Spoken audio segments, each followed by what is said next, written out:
আসসালামু আলাইকুম, কি অবস্থা সবার? আজকে লুঙ্গি পরে চলে আসলাম DJI মাইক মিনি 2 এর আনবক্সিং করতে। এই ভিডিওটা দেখার পর আপনার সকল কনফিউশন দূর হয়ে যাবে যে এই মাইক্রোফোনটা আসলে আপনার জন্য কিনা। তো চলুন একে একে আমরা দেখার চেষ্টা করি ভিতরে কি কি আছে।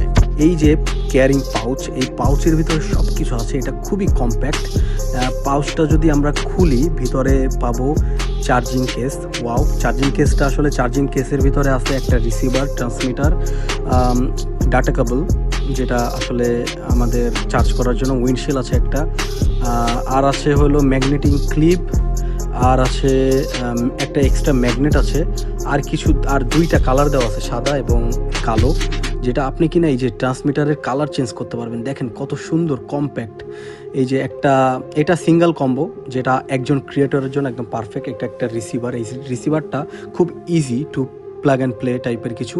তো এই যে ট্রান্সমিটার ব্রো, এইটার সাউন্ড কোয়ালিটি এত জোস লাগছে আমার কাছে। আর এই যে বক্স, এইটা চার্জিং কেস সহ এই মানে পাউচের ভিতরে খুব ইজিলি মুভ করার জন্য এটা বানানো হয়েছে। তো এটা একটা ট্রান্সমিটার, আর এটা রিসিভার। তো আমরা এখন আপনি অডিও কোয়ালিটি আপনি শুনতে পাচ্ছেন কেমন। এটা প্রথমে অন করি, বিসমিল্লাহ।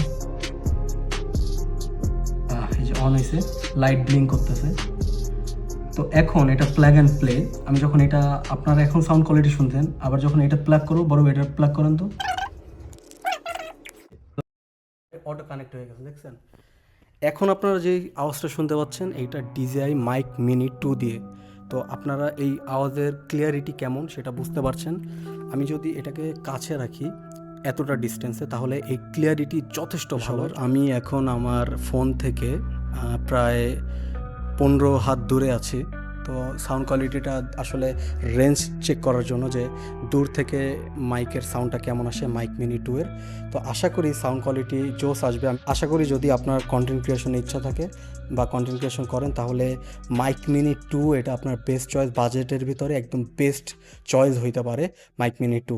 সবাই ভালো থাকবেন।